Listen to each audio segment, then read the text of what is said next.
Hello friends, अगर आप मेरे चैनल पर नए हैं तो मेरे चैनल को सब्सक्राइब, लाइक और शेयर ज़रूर करें। बहुत समय पहले की बात है। वीरवती नाम की एक राजकुमारी थी। जब वह बड़ी हुई तो उसकी शादी एक राजा से हुई। शादी के बाद वह करवा चौथ का व्रत रखने के लिए माँ के घर गई।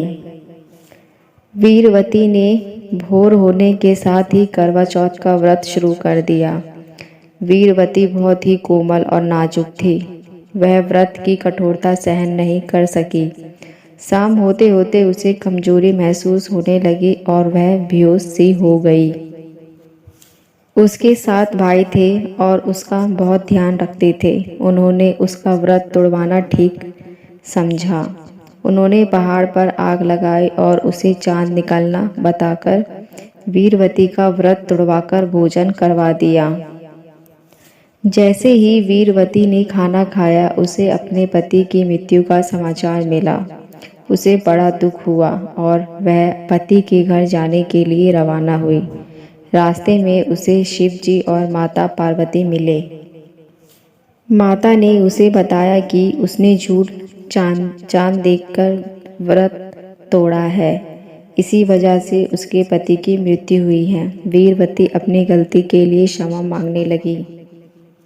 तब माता ने वरदान दिया कि उसका पति जीवित हो तो जाएगा, लेकिन पूरी तरह स्वस्थ नहीं होगा। वीरवती जब अपने महल में पहुंची तो उसने देखा राजा बेहोश था और शरीर में बहुत सारी सुइयां चुभाई हुई थीं। वह राजा की सेवा में लग गई।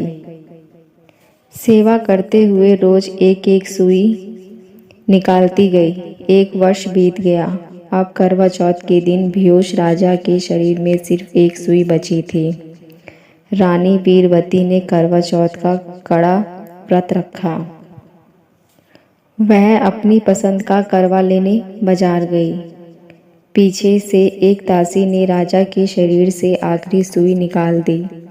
राजा को होश आया तो उसने दासी को ही रानी समझ लिया।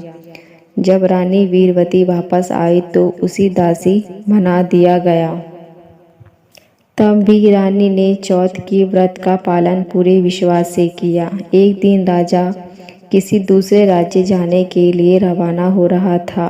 उसने दासी वीरवती से भी पूछ लिया कि उसे कुछ मांगना है क्या। वीरवती ने राजा को एक जैसी 2 गुड़िया लाने के लिए कहा। राजा एक जैसी 2 गुड़िया ले आया।